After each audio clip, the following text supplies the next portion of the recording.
Welcome to another episode of Mind Brain Movies. I'm your Sherpa into the Mind Brain Hope.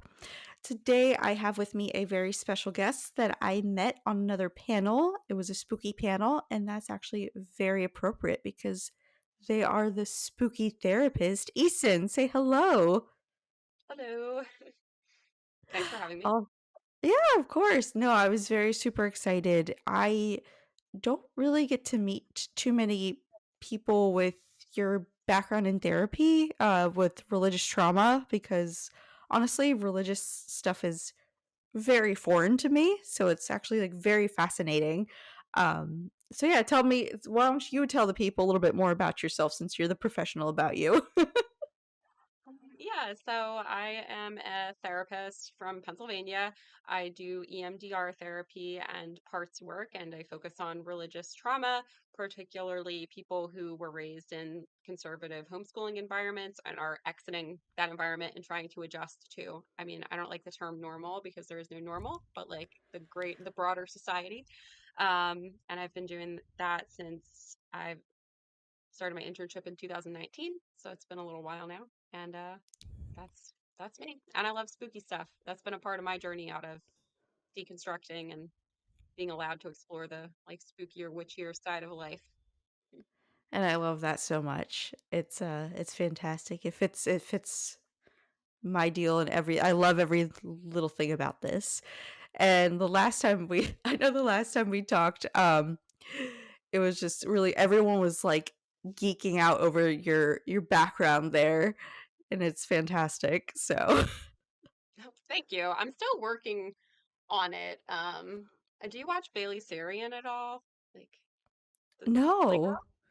Oh yeah, like Dark History. She does the like the makeup looks and Dark History and some crime stories, but her background is like goals. Like I need to get some neon signs back here with bats and stuff. But yeah, I'm always like trying to add to it. I say trust me, I just got a barren wall over here and some I need to up my game too, so I'm right there with you. I like I read it though. Is that your wall or is that a tapestry? Nope, that's my wall.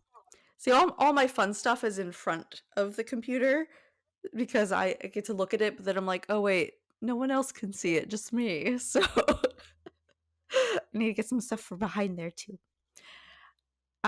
So I know originally today I wanted to speaking of Red, I wanted to talk about the movie Red State, but, um, totally understandably, the movie's a bit much, and, so we luckily, we found a very common love of midnight mass, though. As soon as I Yes. mentioned it, you got excited, and then I got excited that you were excited. And so that's what we'll be talking about today is like the religious trauma and the like just craziness of what it can bring out. And honestly, I think midnight mass is a perfect thing to talk about for this. It's one of Mike Flanagan's mini series, and it's a masterpiece. Even he said this was like the best thing he's done because I think he was so well connected to it, not only with his background with his own alcoholism, but how he was religious and turned like atheist and just it's amazing how I feel like the most understanding people are the ones who know the most about religion and not like you would think the people who looking at you, Bev, from the show. You would think like the religious people would be like the most understanding, but no, it's usually the people who've turned away from it because then they see the bigger picture. It sounds like at least. Yeah, I was so grateful that you were able to pivot. And I guess I'm saying like for listeners, it's funny, like so I'm like the spooky therapist and I'm definitely spooky and there's a reason I'm not called like the horror therapist or like the dark therapist because I am actually a little bit of horror movies. So originally we were gonna do Red State and then I got to where I just could not the brand of violence that was in it was just not working for my brain, and Hope was Yeah. very nice to like pivot at the last minute. So um, I'm excited to see what we like come up with because this is like very off the cuff that we're doing this. Yeah, like I said, thankfully though, obsessed with this series. I did another, like, binge watch through, and I just to keep it fresh, but I've seen the series several times. Like I said, it's one of Mike Flanagan's best works, I think, personally. Um, and so did you first watch it when it first came out, or did you, like, kind of fall into it later? Like, how was your first, like, reception of it? I did watch it, I think when it first came out, like during the pandemic, and then I think I've rewatched it like every October since. Um, So yes, I definitely liked it, and I am a hard sell on a lot of things. So it's like if I like something, I like really like it, and if I don't like it, I probably can't even finish it.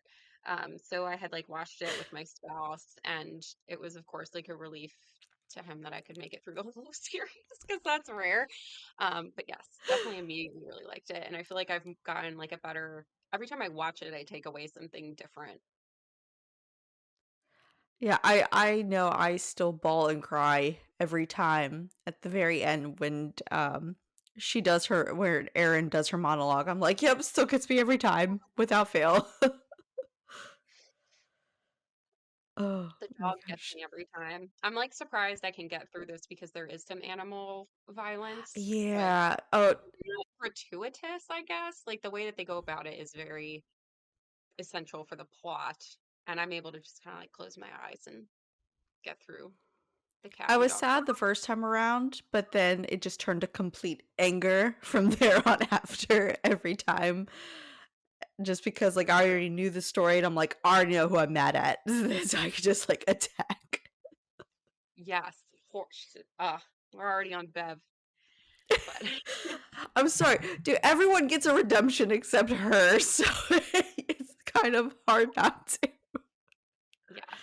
Um, but there are some, well, not just some. There's a lot of different types of religious themes going on with this. Not only do we have, the sheriff, and he is the outcast in his own sense because he is not Christian, but then you also have Riley, who is the proud altar boy who's turned atheist, and then I swear it's like borderline cult at this point with how this little island is, but it's I don't know, maybe it makes more sense to you, or you can give some little light on this, but I feel like it's so easy to fall into that if it's this tiny little island of like 130 people. Like, of course any little religious thing is gonna like flock them. I don't know, and like be culty, like just because there are so few in the community. Mhm. Yeah, absolutely. Like the sense of belonging is so much different when you're in that level of isolation. And I mean, to be fair, anybody can fall into a cult, anybody who lives anywhere. Um, but I would say being in that small of a community just makes it even more likely. I feel like, especially when you see the sheriff, like the trajectory with the sheriff, they already, like, you can definitely pick up on the Islamophobia before all of the culty stuff starts, but it's like the more that people get sucked into the cult, the like worse and worse they're treating the sheriff. And also like the isolation gets so strong that the sheriff's son like converts because it's like Yeah. either this or be totally left out. And that's Yeah. so sad. And I feel bad for all these like kids who are just born on the because it's like he said, I was forced to move here. I was, forced into this religion, and now I'm just kind of stuck. And it's like, oh, you kind of just feel bad for him. Yeah. Um wow. I was just thinking about oh so this has nothing to do with the sheriff, but I did start to Yeah. rewatch the series last night to just like give myself a refresh, and they definitely start with the religious theme like right from the beginning. Because I forgot what the opening scene was. Oh yeah, Like I yeah, knew yeah. like what it was, but I forgot the detail that like Riley's saying the Lord's Prayer, and the cop is like, "Oh yeah, yeah, God. Like if there's really a God, like why did this innocent person die and you're fine?" Um, Yeah. Totally forgot about that part. But they definitely lead off strong with all these themes. Mhm. Actually, it kind of just dawned on me, with the whole them being on the island. Have you ever seen, Wicker Man? That is on my list. Like, I'm a little scared because So, I don't know if okay. it's tolerate, but it sounds so, like, up my alley from reading the description. Yeah, so first off, don't watch the Nicolas Cage one. Whatever you do, you'll lose brain cells. Uh, but Is it bad? it's so bad. The original Wicker Man, from the '70s is fantastic, though. It's not really scary. It's definitely, like, very psychological, like, I guess you could call it, like, folk horror. There's not really too much horror. It's definitely, like I said, very psychological, but it's kinda like the same thing, like, sheriff comes to island that is cult-like and all this stuff, and it's really good, and I was just like it dawned on me, like, there's so many parallels between this and Wicker Man. I was like, "Oh my gosh, craziness." Um, we're not talking about Wicker Man, though, even though it's really good. I would definitely highly recommend the original from the '70s, but I'm also a sucker for Sir Christopher Lee because he's an amazing actor. And again, there's my ADHD moment there. Uh, and the but, um, like I say, it's just crazy to see, like, this microcosm on this island, though, how it all happens because you can really get, like, the sense of, like you're saying, how everyone's just very cliquish because the community is so small. So like any and even in a non-religious aspect, you had the one kid Bull who was like the drug dealer, and he was also like I don't know. I grew up in Baltimore, Maryland, and so like there's drug dealers on every corner. That was just whatever to me. But there he's like, "Oh god, he is the plague in a sense." And it's like, "Bro, he's just selling weed. That's the worst he's selling is weed. It's not that bad." I was like, that's relatable because, well, first of all, I didn't know you grew up in Maryland. I grew up right near the Maryland border. So Baltimore was like as close to me as Philly or Wilmington, where I grew up. But Oh, so okay, yeah, yeah. you had a totally like, so you had the different experience where this was more like normalized. I grew up in the middle of nowhere where like there was like that one kid who was selling weed and it was like, he's like from the devil. This is like the most shocking thing possible.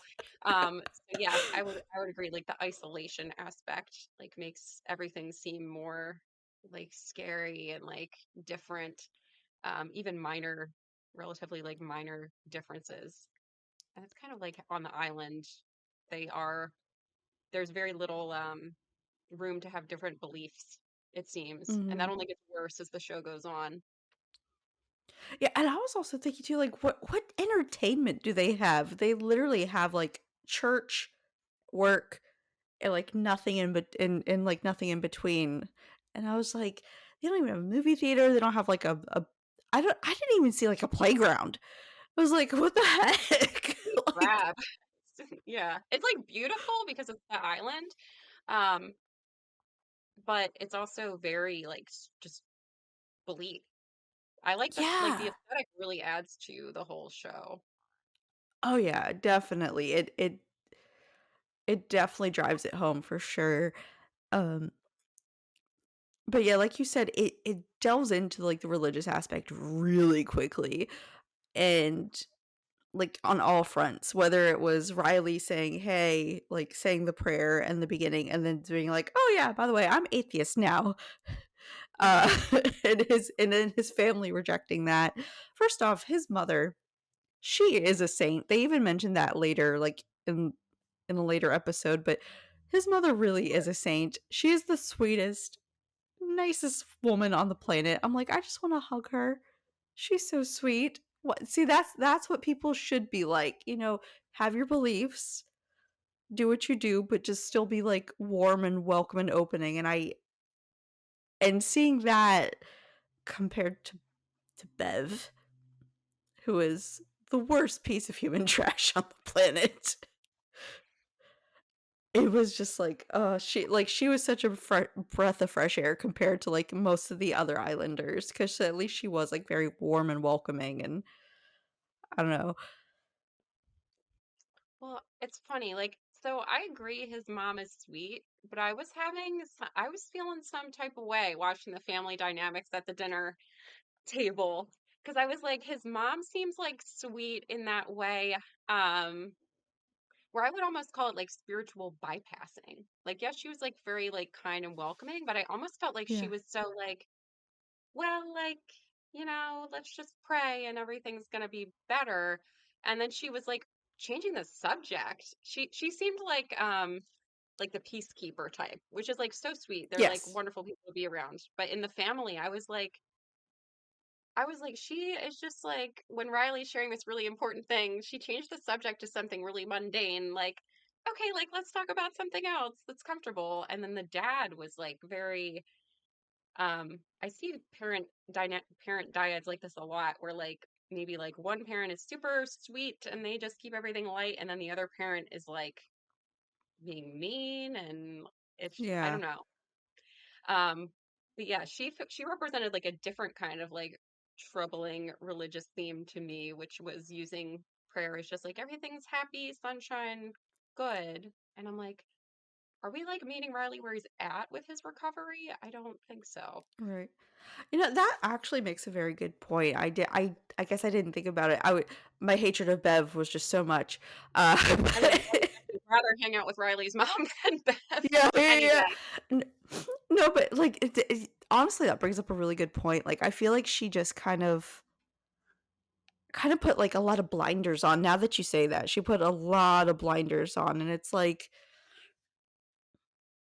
okay, yeah, I could see where she could be very supportive, but at the same time, like, I I guess the best comparison would be like a backhanded compliment, you know? Like, she was like, "Oh, well, I understand that you're sad, but it's fine, it's God," and then, like, moves on. I'm like, "Oh, okay, yeah, okay, that makes a lot of sense what you're saying." How that could be, like, another type of, like, trauma, so to say, because you're just bypassing it for with niceness and sweetness, but, like, just I don't know, yeah, that definitely makes a lot of sense. Now I'm thinking about that more like, God, that's kinda messed up. She just kind of bypassed everything.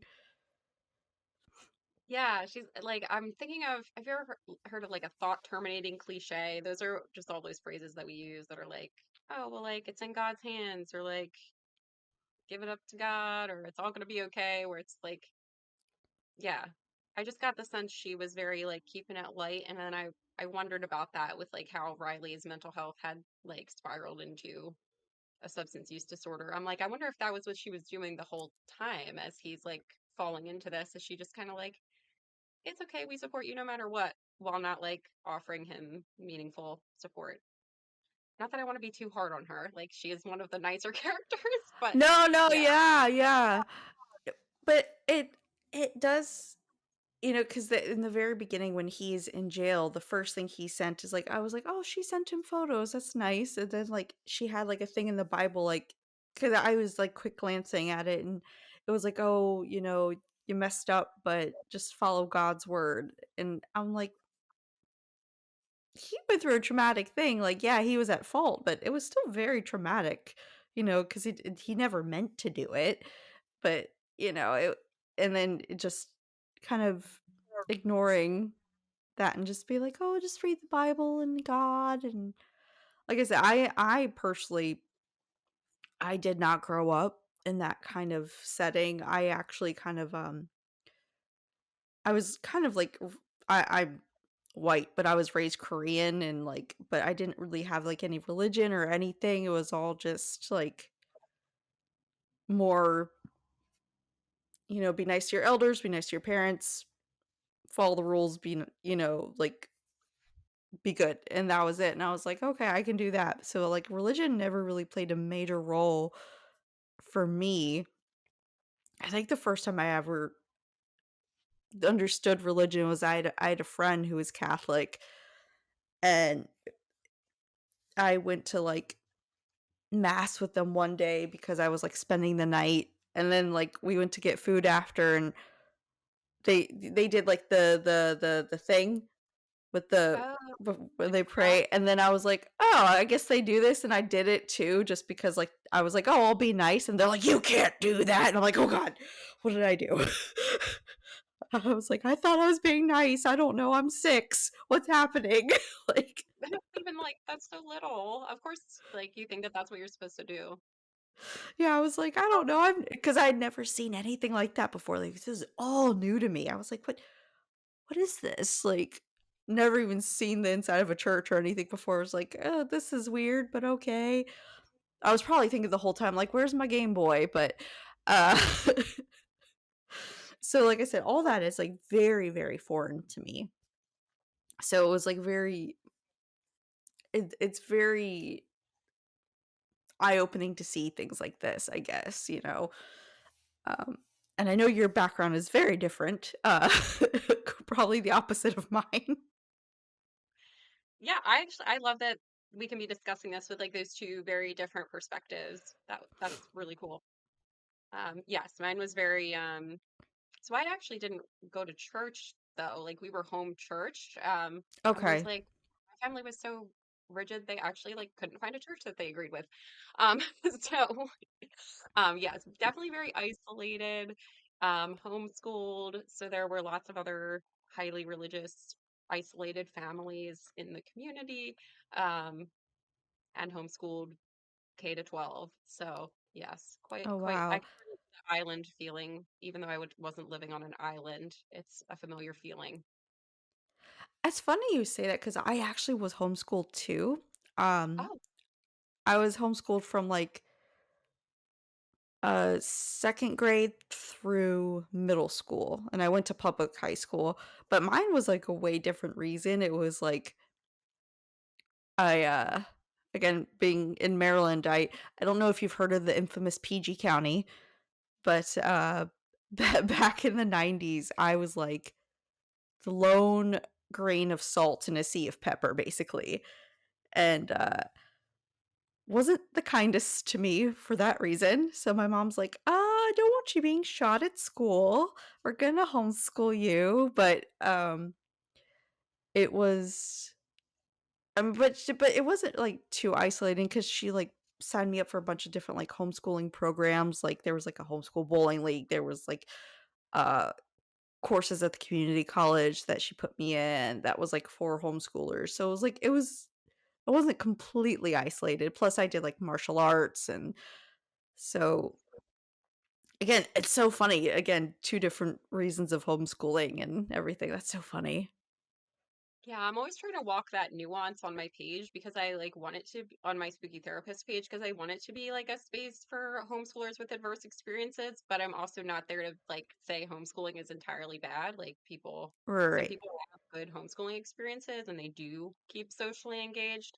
But yes, then there's this other group of there I think it's kind of like parallel to religion. Like religion can be wonderful and supportive for people and people can get really good things out of it. And then there's the spectrum where it gets into so rigid and controlling that people are having really traumatic experiences. And I think it's the same thing for homeschooling. Like there's this spectrum of like flexible up to rigid and like the really rigid versions are where it gets dicey. Well, that could be honestly for anything. Even if you do it Oh yeah. something as simple as, like, a dieting, some simple diets could be like, "Oh, I just don't drink soda," and then the rest is like, "I can have 3 grains of rice in this meal," and it's like, "Okay, hold on." Like, Yes. so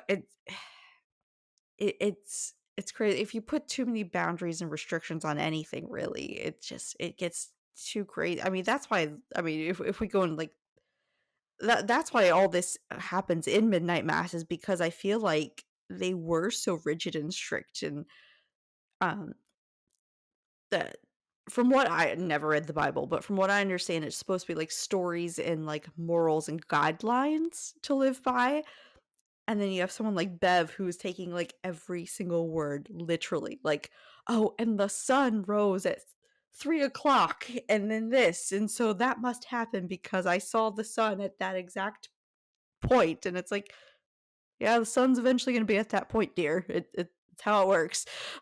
Yeah. So it I that I think was that was another funny thing too, the the one thing where I, like, um, felt so bad for the sheriff is when they had, like, that public town hall meeting, well, all of, like, 3 people, whatever, at the school, and she did her got on her soapbox and was like, "Well, we're having these miracles, and if our kids can't talk about religion in school, we're restricting them," and this is literally following up her, like, bashing the Quran Mhm. and him saying like, "Oh, I think religion is," he literally even said, "I think religion is great, but this is a public school, not the church down the street." And you literally just bash me for bringing my version of the Bible in, but, "Oh, yours is fine." Like, I just I that blew my mind, that whole scene. I was like, "Oh, what just happened?" Yeah, that's unfortunately quite familiar to me of like being raised in like that environment where that was a goal to like put prayer back in schools, but only like Christian prayer. Mhm. Students can pray in schools, any which like that's also like a thing is like students Right. can say what they want, but it is like a misconception. Like I was brought up with like the impression that you would be like in trouble if you prayed in school, which is not true. It's just that like teachers aren't supposed to be imposing their and staff aren't supposed to be imposing their religion Right. on you. The kids can Um, do what they want, but it's the adults can't, like, force it. So exactly. Public school. So we, right. yeah, it's like we should be honoring all different ideas there. But I guess that also comes into, like, the whole, like, white supremacy, like, on top of the Christianity thing on that's happening on that island because they were the only basically the only not non-white people there. Um, but I also thought it was interesting too that, um, the doctor on the island was also queer, Yeah. she and so I was like, Okay, so I love how the person of science and, like, rational thinking is also, like, with LGBTQ, and I was like, "You know what? That makes sense. Yep, that makes sense. Of course, the smart person is gonna be on that side," because they see outside of, like, the Bible and all that, and I was like, "Okay, that's cool," make them the smartest I love that they basically made him, like, the smartest person. I was like, "Sweet." Yeah. And also like terrible, but also true to life that it's like even though she wasn't participating in this, she ended up affected.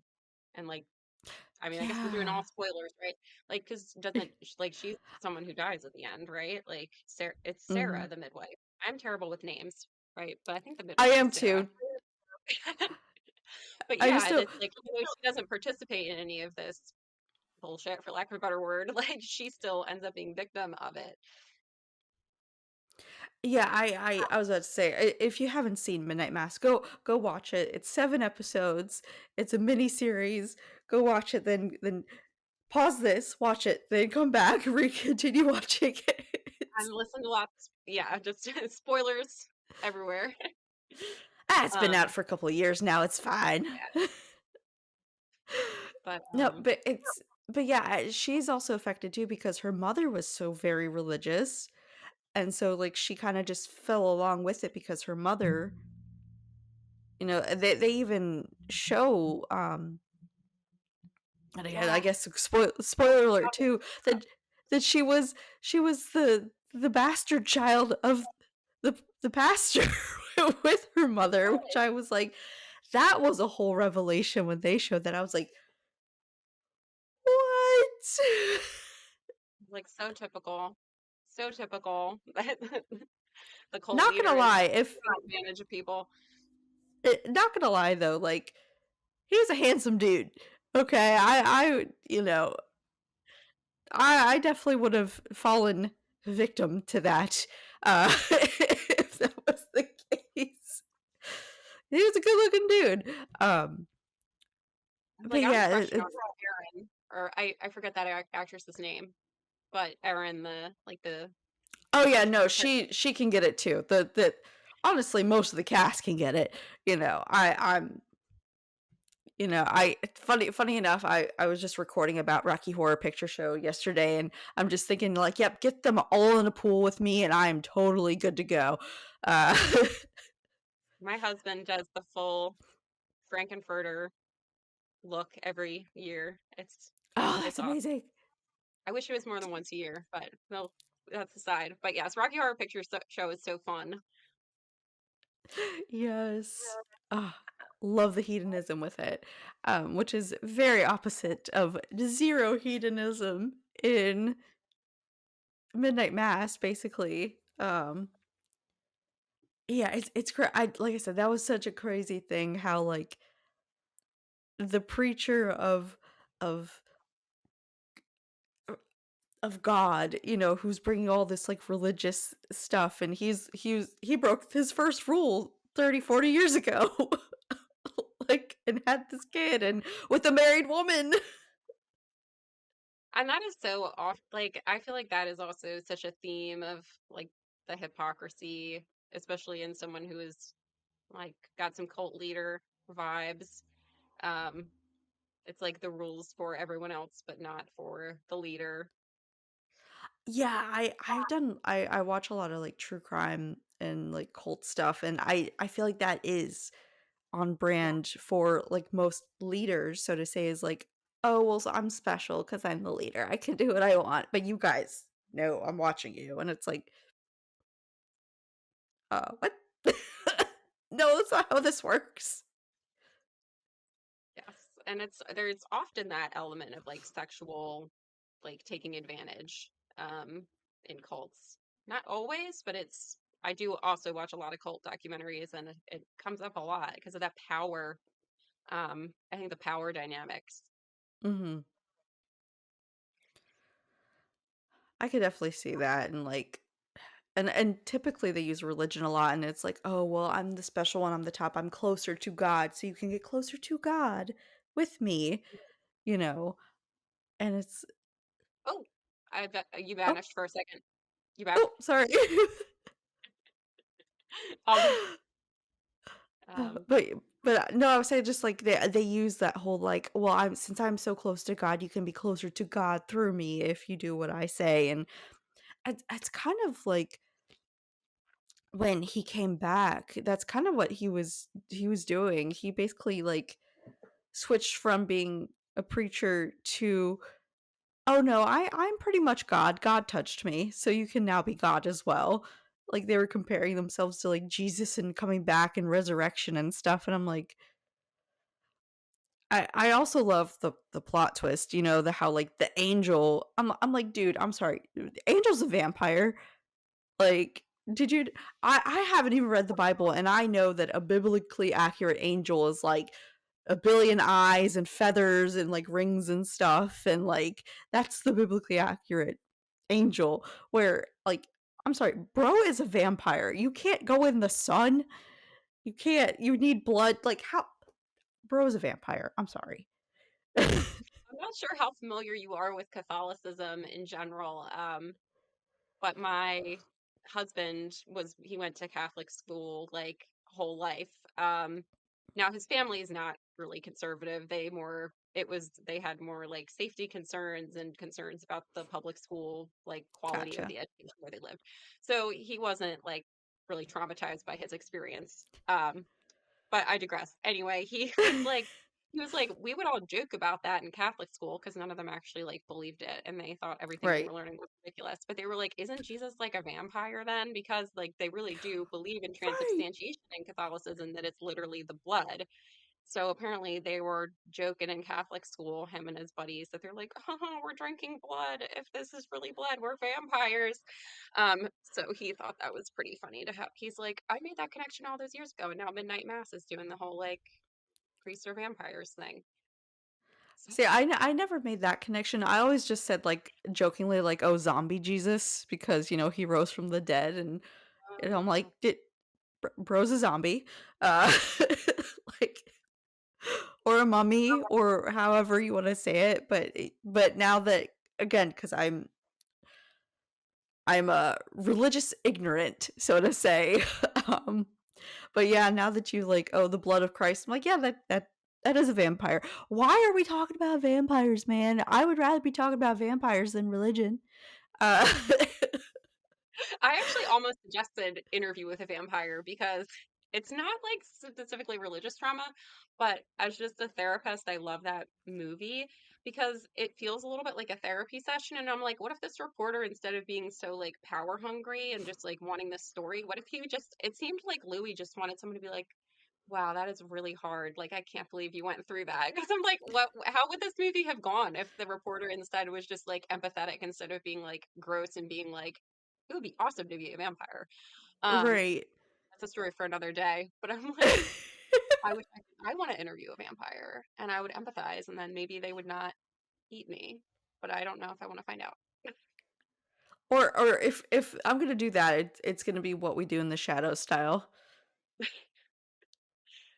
That would be cute. I like what we do in the Yes. shadows. Oh, so good. Um, anyway, full circle, it's all vampires. It goes back to Midnight Mass. Uh, but,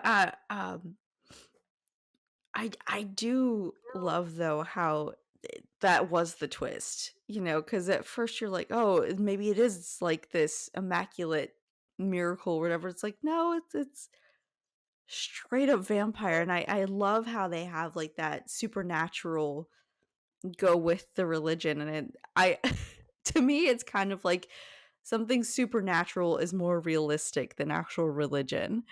And I was like, "Yeah, I could see that. Yep."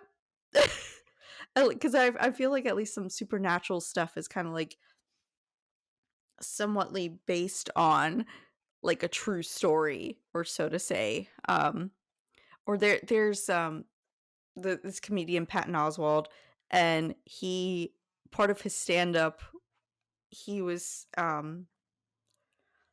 saying like, yeah, I don't know how accurate like Jesus is, because back then it was awful back then, and then he's like, it was probably just one random dude who, like, instead of throwing a rock at someone, just like helped them off the ground, and then that became Jesus because he was the one person who didn't like chastise them, and then like the story grew from there. And I was like, yeah, it's probably true.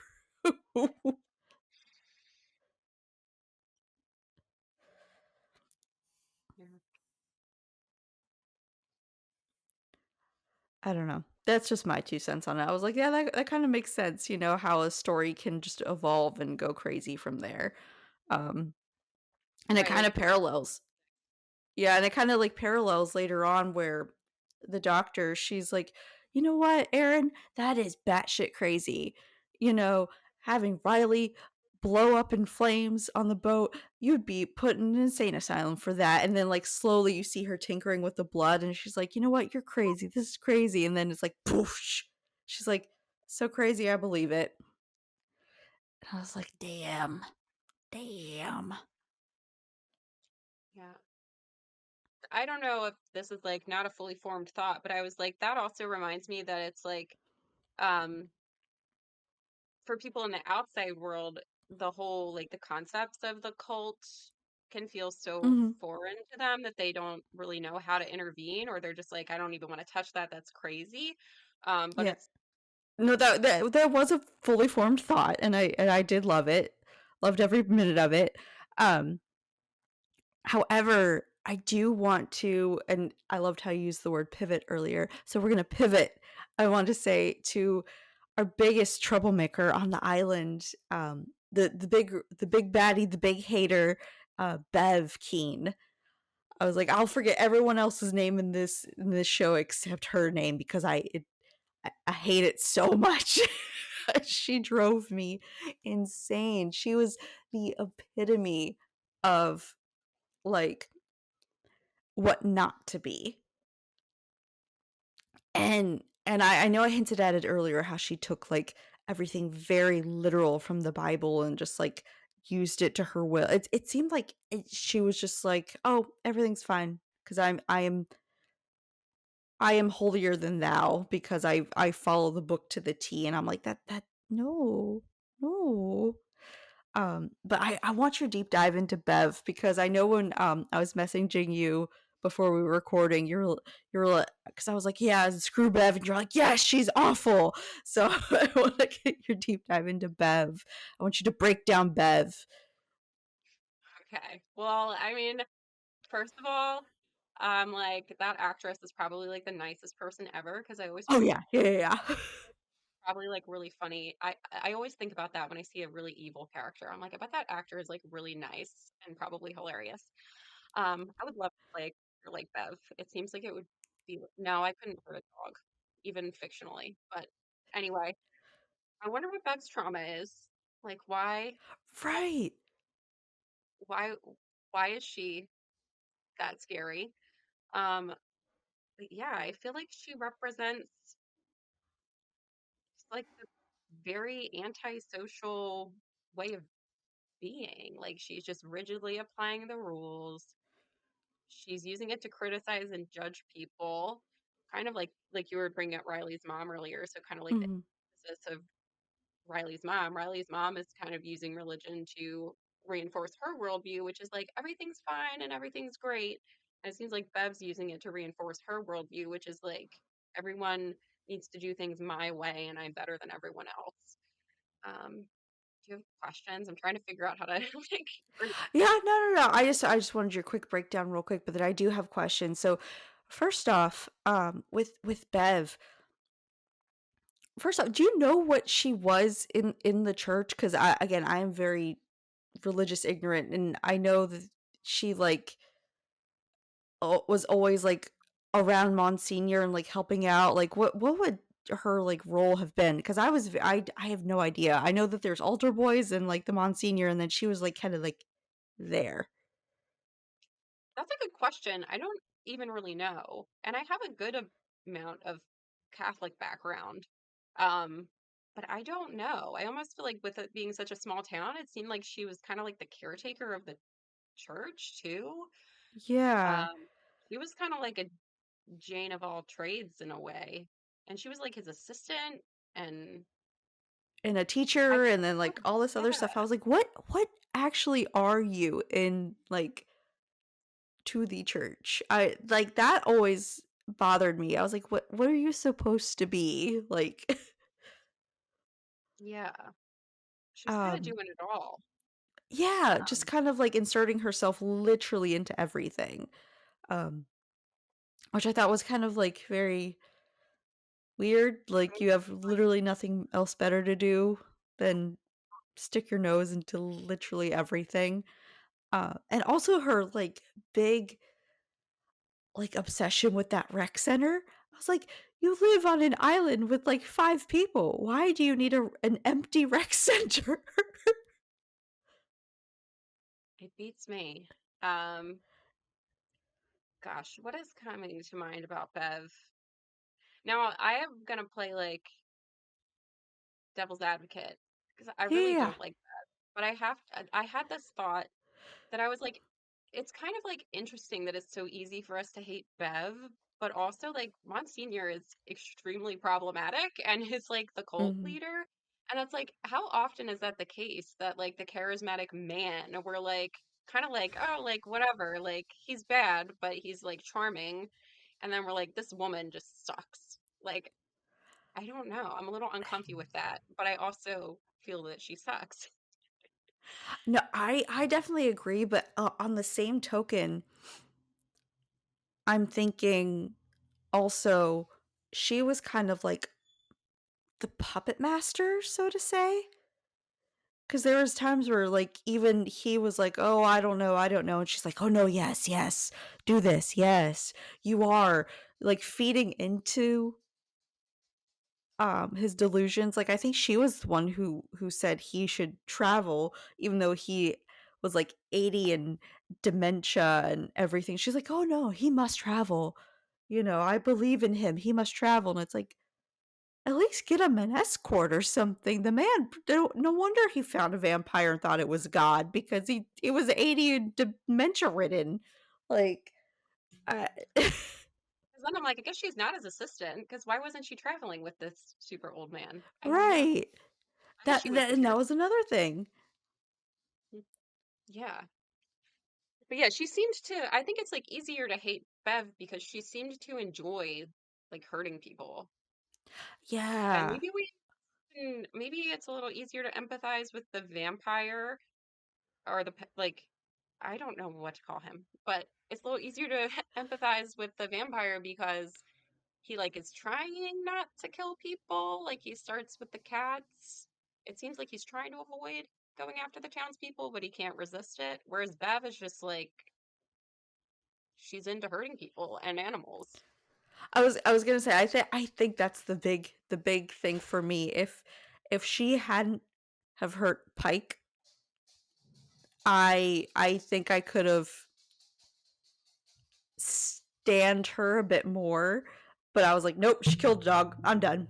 Nope, she needs to burn. She's done. She any redeeming points are gone out the window at that point. I was like, he didn't hurt any animals. She did. Done.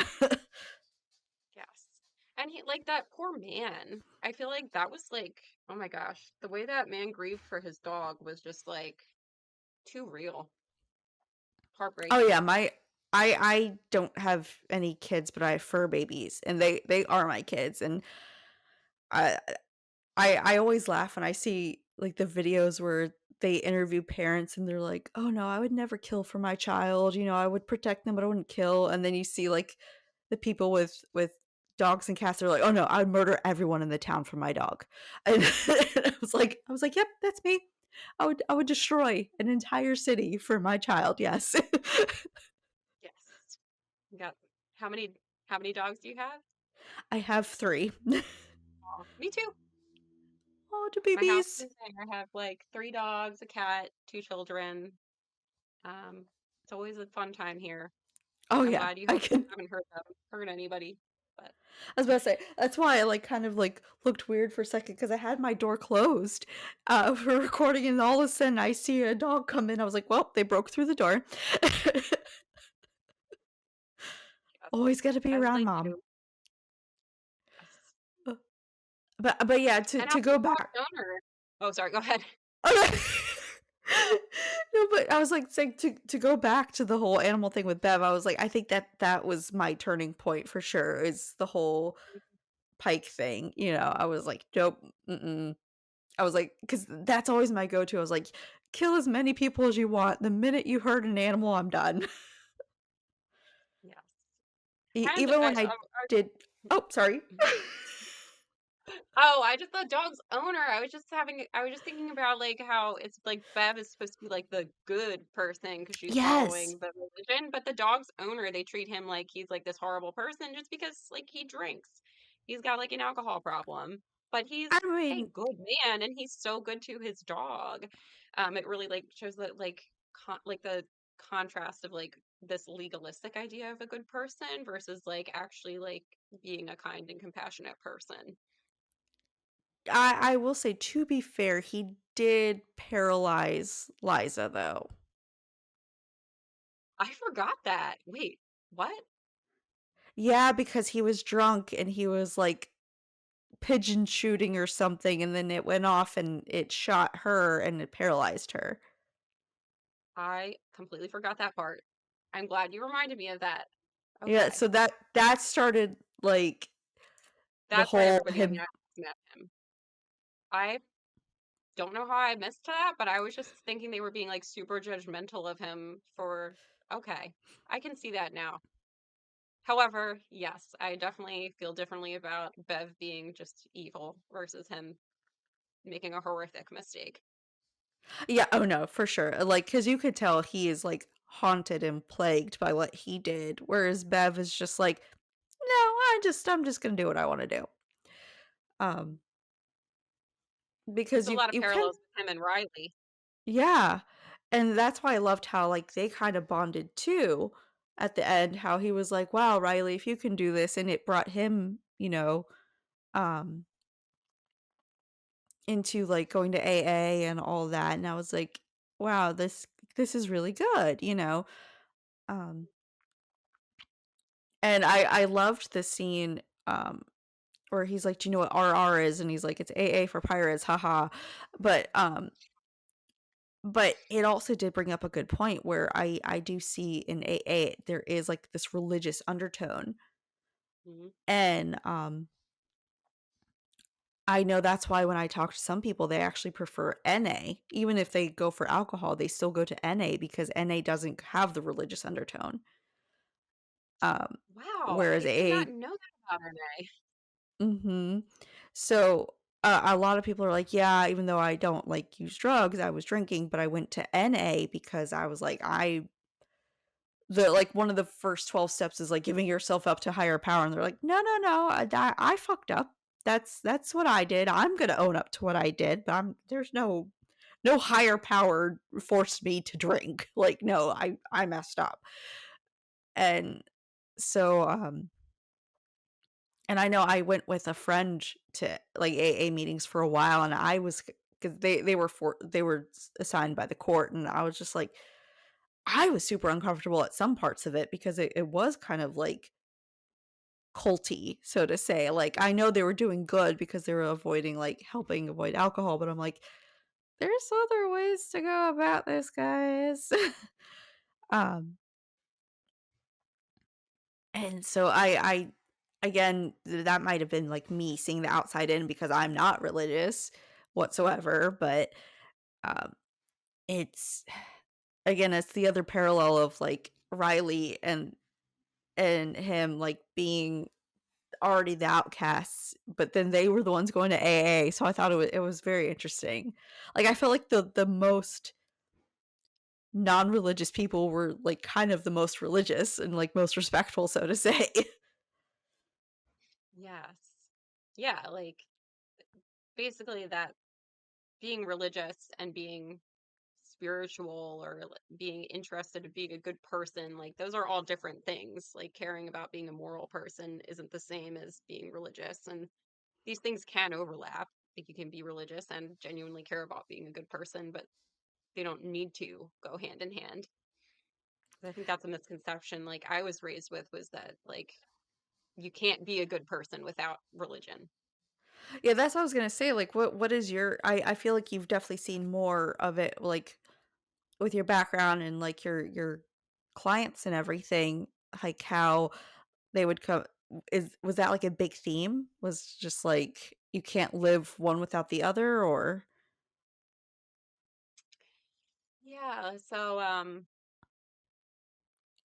yes, I would say in high control religions there's like a we if you follow the religion, you are a good person. If you don't follow the religion, you are a bad person, without a lot of flexibility. So I think part of healing is like finding the flexibility.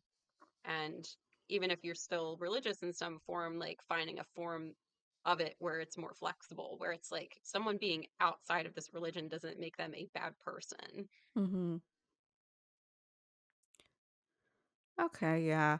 I it's just so interesting to see. I mean, but I mean, again, anything, even, like, with the current state of our country right now, it went from.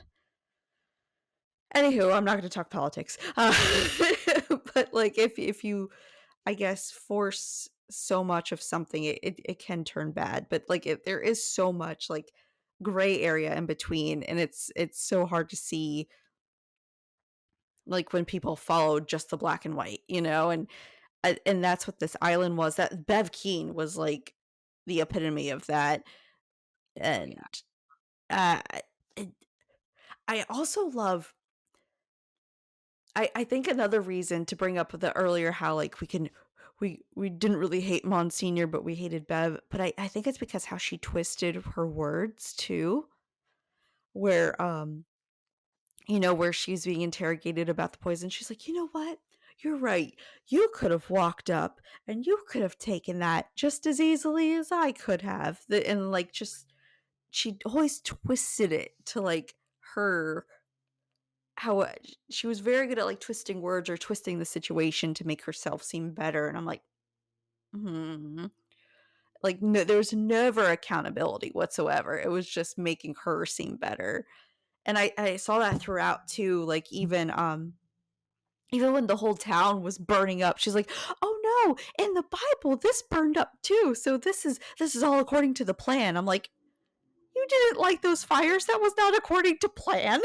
Like, Yeah. so Just like definitely captures how a lot of people talk about the end times of just like it's like no, like something really tragic is happening and resigning yourself and going like, "Oh, like this is a plan."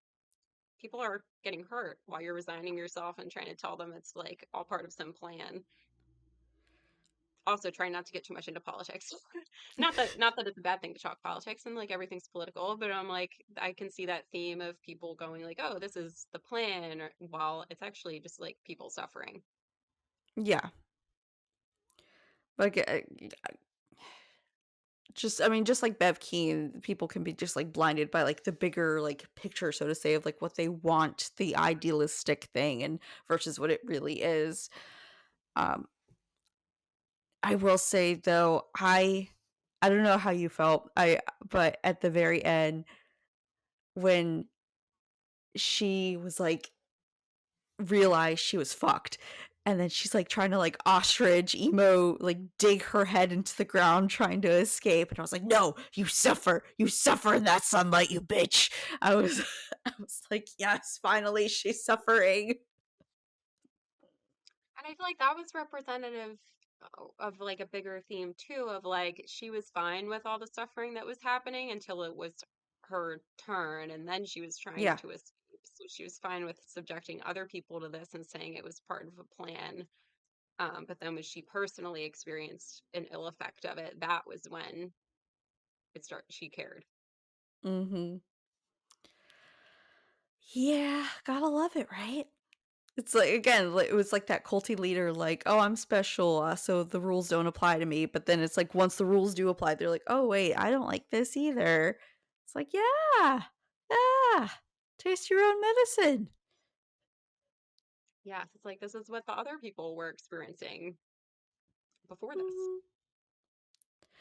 And I again, like, I guess another thing to say too about like the Monsignor is like I feel like at least he did have like a redemption at the end, whereas she did not. So I think that also because during like some of the end where he was like going crazy and even the doctor's mom was like, "That is not the man I know. That is not the church." Even she, who's highly religious, she's like, "Nope, you're banned from that church." I was like, "Good on you, girl," because she saw through the craziness. She saw through the crap, and I was like, "Yeah, he is going kind of crazy. Like this is kind of insane." And I'm glad there was one person to see through all of that. But I guess also she because it was because she was on the inside, because she knew who that was, maybe it was easier for her to see past it because she's like, "No, that's I grew up with that man. That is I have intimate relations with that man. Like, that is craziness, you know?" Hmm. Yeah. She definitely had a different perspective compared to a lot of the other townspeople. Um, and then I just feel bad for the sheriff because he had a different perspective the whole time, and no one listened to him, and he was right on. Yeah. Well, the only one who did listen to him was the other town pariah, so it was like, you know, True. which is just upsetting. But also at the end, I also just wanted to smack Bev too at the end where he's like, "Oh, I bet you're hungry, huh?" And she's like, "Dirty blood." Mm. I was like, "Girl, if anyone has dirty blood, it's you. I wouldn't touch that with a 10-foot pole." Ugh. Yeah, you know what? I don't empathize with Bev. I think I'm comfortable that I don't empathize with Bev. The more Just I reflecting on keep it, the bringing more up I'm more like, evidence, and you're like, "Yeah, she sucks."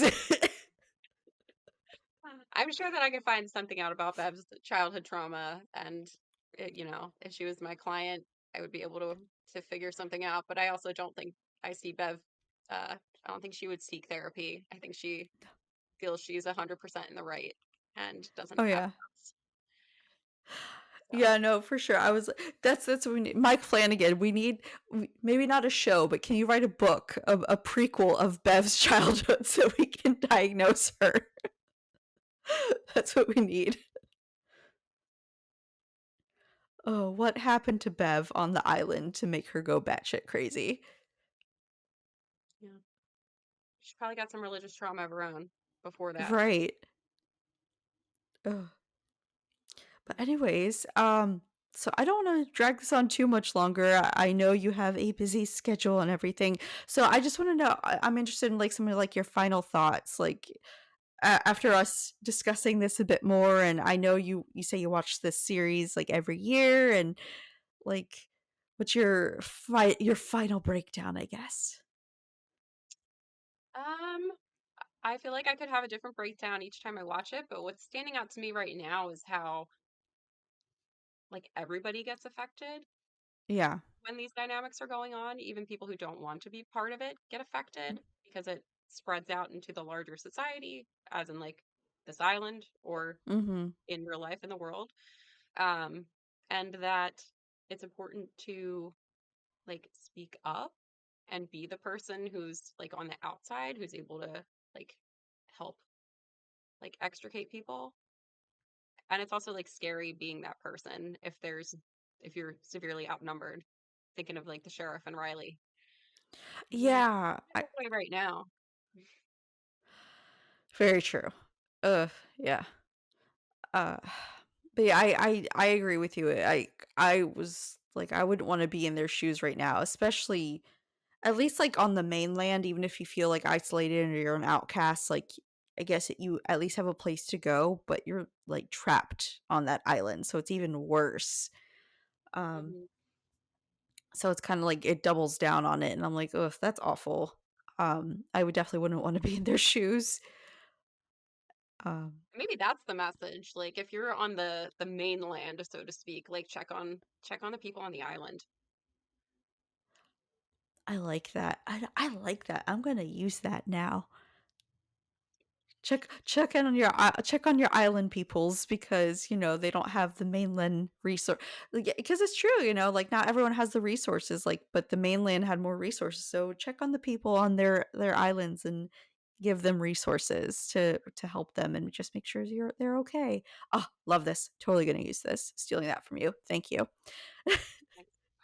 Yeah, I grew up on the island. I'm glad people from the mainland eventually got there. Yes. But yeah, yes, thank you so much for being here. And if you want to like give out your socials and everything I'll have everything in the link below, description below. But if you want to let the people know where they can find you and bug you and look at all your amazing stuff that you're doing. Yeah, so my main thing is the Spooky Therapist on Instagram, and you can find anything else I'm doing from there, like blogs, YouTube, other podcast appearances. And thank you for having me. Yeah, I'm so excited. Thank you so much. Like I said, just give us a like, comment, subscribe. Write down your own religious traumas in the comments. I would love we can all grieve together and, we can get off the island together. Yeah, get off the island. And just follow us as well on Instagram, and we're also now on Blue Sky. And don't worry, Dr. Gremlin will be back next episode, but she originally didn't want to do any more spooky stuff after our Terrifier watch, so she was a little mad at me. uh, so but with that note, thank you for letting me be your Sherpa into the mind brain, and have a good night. Thank you.